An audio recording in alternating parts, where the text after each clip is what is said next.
Let's talk then about that long-term view. So obviously, the big change of the last couple of decades has been that analog to digital shift that you mentioned and spoke about earlier.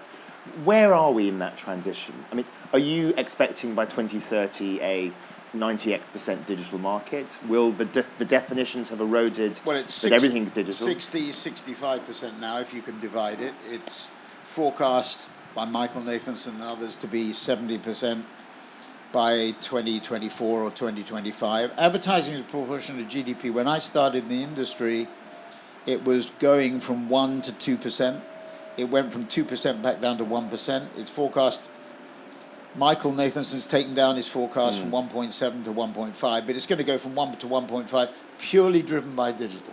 So if you look at his numbers for the US market, the forecast for free-to-air TV, magazines and newspapers, outdoor, traditional outdoor, radio, are all basically flat or down, absolutes.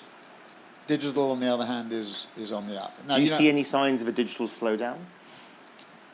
From the incredible growth rates of the 2010s? Well, I mean, you've got, if you look at it, like last year we grew at 44%. The year before, COVID year, 19.4. The year before that, 44%. We're saying to the market will grow by 25% this year, and we were 34% in Q1. Our like-for-like in Q2 of last year was 66%, so we have huge comparatives to. But my guess is that for Q2 of this year, we'll show 2-year stacks of like 85, 90%. It's huge. It's huge.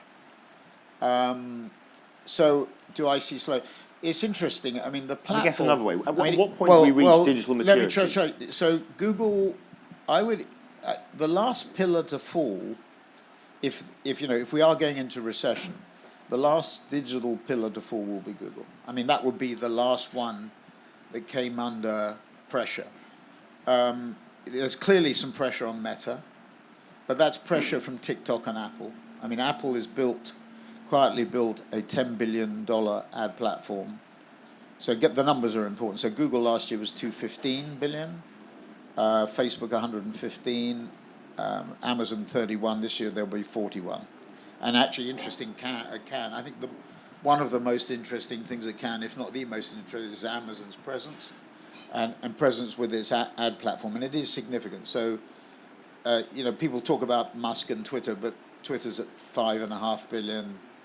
4.5 billion. Snap is 5.5 billion. I mean, these are all Pinterest even smaller, so they're relatively small in the scheme of things. ByteDance, we don't know what the number is, but 2 years ago, when it was a China-only platform type, TikTok we think it was 19 billion. That was a KKR figure that we got.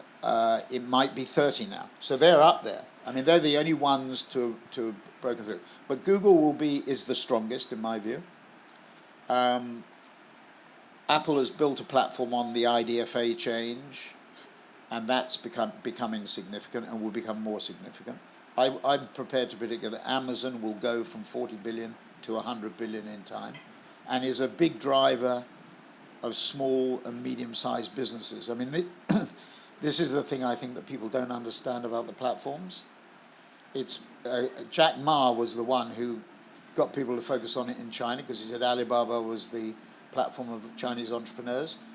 These platforms are the platforms of Western entrepreneurs. Without them, during COVID, most businesses would have gone belly up. And so I don't think they pushed that enough from a PR point of view and communications point of view and government and regulatory point of view. But, Google is the strongest. Meta obviously has had its pressure. Amazon is growing, although it's come under pressure. The rest of them in the West, they're important. Don't get me wrong. Snap is important. But in the East, the rise of TikTok has been incredible. Right. TikTok has been seen as a lower cost alternative. It's certainly made inroads into Meta. It's probably taken 10 billion or so away from Meta in terms of ad revenues. But do I see softness? Not yet. Not yet. And I would expect that you'd see it first with Meta, which you're seeing because of the IDFA and the war. has had an impact. The Chinese lockdowns. You know, people say they don't have Chinese businesses. They do. Outbound Chinese market for the big platforms is a huge profit center. It's huge. So just on that point briefly, back in 2016, you were talking about Google and Facebook as the frenemy, and you were arguing that advertisers would like to see a more competitive online marketplace. Well, do we now have that more competitive online marketplace? We're 100% digital, so I'm biased. Right? Do we now have that more competitive marketplace? Sorry?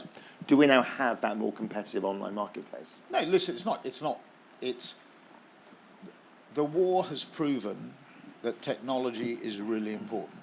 Okay, so when the Germans spend 4% of GDP on defense, a large proportion of that is going to go into the tech system. And tech strength and cyber defense and indeed cyber offense is really important. So I think what the regulators and the governments are starting to understand is you can't have a strong economic and indeed social fabric without strong tech.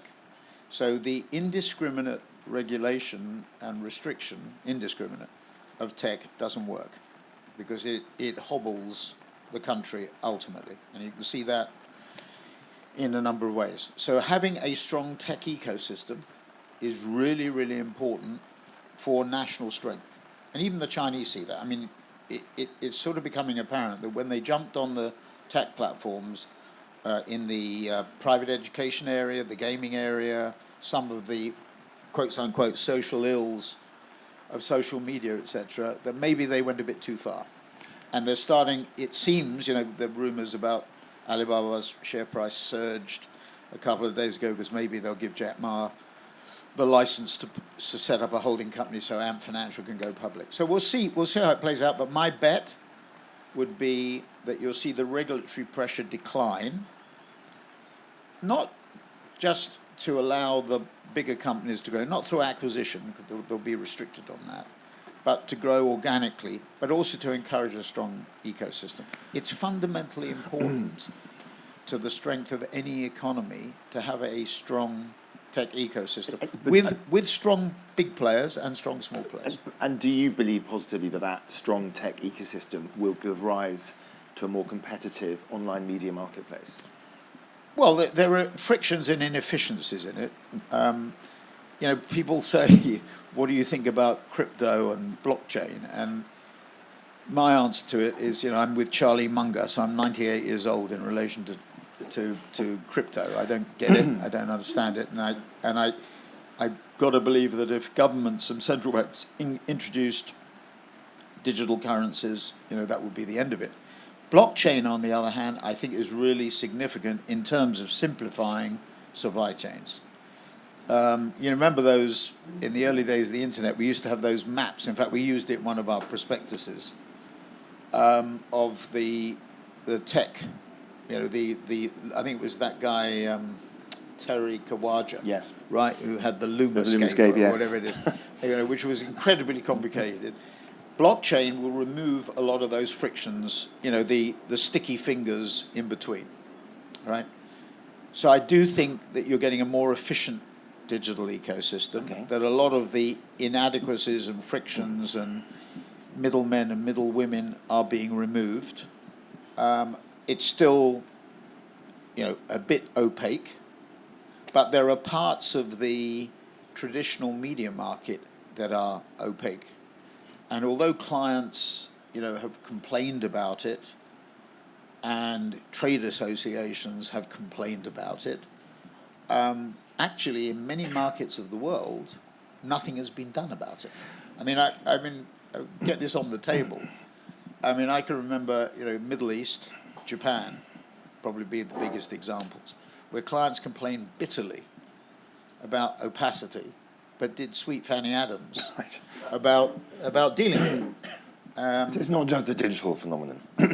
No, it's. Okay. I mean, there were vested interests in both those markets that prevented transparency, and it was pretty frustrating as an agency head to be criticised, you know, for opacity in some areas when there were these glaring things that clients knew all about, but did nothing about, because the powers So that we be need prevented. transparency everywhere, not just in digital.